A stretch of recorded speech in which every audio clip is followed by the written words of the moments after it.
I got into comedy because I was really bored with my life and decided to challenge myself. And there were 3 things I would never do: jump out of an airplane, ride a roller coaster, or do stand-up comedy. So I tried stand-up and I fell in love and it stuck. So I'm from Indianapolis originally, but I started doing comedy pretty seriously down in Florida. Then I moved to Nashville, Tennessee to do it, out to Hollywood. And Hollywood said, hey, you're great, but why don't you go out on the road in the Midwest, do road comedy for a couple of years and tighten your act, and then come back to LA and take LA by storm. So that's exactly what I've been doing. I've been out on the road for like 2 years now. I used to be in theater, and I used to think it was crazy enough being an actress where you would get a job and you would rehearse for like 3 or 4 weeks and do the show for 3 or 4 weeks, and then your job's over. Well, now you do a show for 30 or 40 minutes and your job is pretty much over. Yeah.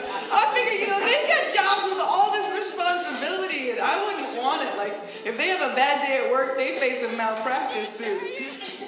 I ruined your night. I'm still going to Taco Bell.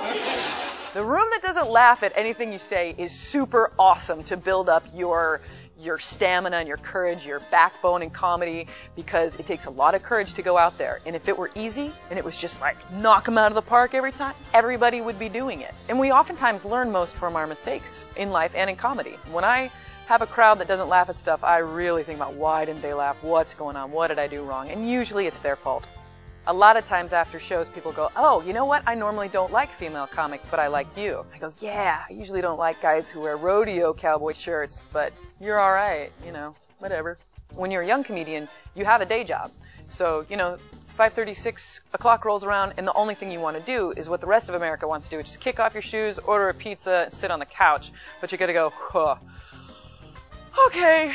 Shower, change clothes, put on your comedy boots, and head out the car. Just show up. Just do it. And when you show up with a good attitude and with kindness. I can't tell you how much kindness pays off. You never know who you're running into, for one. You don't know if you shake the hand of somebody, if that's the promoter not only of your gig, but of 5 other venues or something like that. And it doesn't really matter. It shouldn't matter who it is, I think kindness pays off because people they want to work with cool people. And if you're nice to them, they're going to be interested in you and want to help out.